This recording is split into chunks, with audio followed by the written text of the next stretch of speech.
Hello everyone, myself Dr. Neetu Kumari, a consultant gynecologist at 5 Elements Polyclinic Private Limited, Singapore, Hatia. Today we'll be discussing on a very common problem in gynecological and reproductive age group, which is called as PCOD or PCOS. तो आज हम लोग PCOS के बारे में जानेंगे कि उसके सिम्टम्स क्या क्या होते हैं और ये रिप्रोडक्टिव एज ग्रुप की महिलाओं में होता है। इसमें सबसे पहले मासिक में अनियमितता होती है, जैसे मासिक बहुत लंबे समय तक नहीं आता है या मासिक में रक्त का स्राव बहुत कम होता है। दूसरा प्रॉब्लम जो हम इस PCOD में देखते हैं वह है इनफर्टिलिटी का प्रॉब्लम। रिप्रोडक्टिव एज ग्रुप में कंसीव करने में प्रॉब्लम होती है और कॉस्मेटिकोलॉजिकली जो प्रॉब्लम देखते हैं वो है एक्ने और हिर्सुटिज्म, मतलब अनवांटेड हेयर्स जिनका प्रॉब्लम होता है, और एक ओबेसिटी होता है, मोटापा भी ऐसे पर्सन्स में ज़्यादा देखने को मिलता है। तो इसका जब हम लोग डायग्नोसिस करते हैं उसके लिए अल्ट्रासाउंड कराते हैं और कुछ ब्लड टेस्ट कराते हैं जिसमें हार्मोन्स के टेस्ट होते हैं।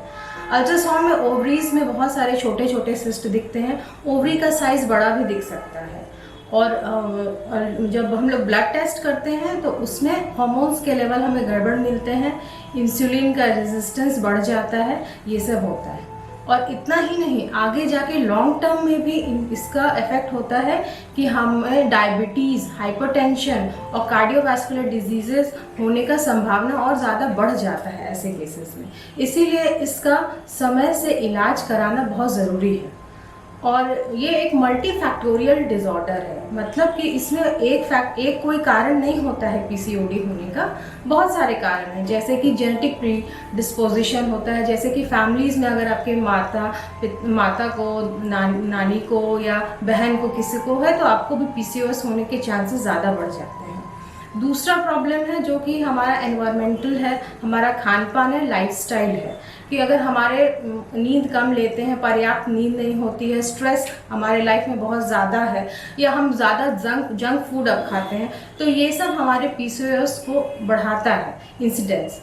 हमारे इंडिया में इसका इंसिडेंस है कि 5 में से 1 महिला को PCOS की प्रॉब्लम अब आ रही है।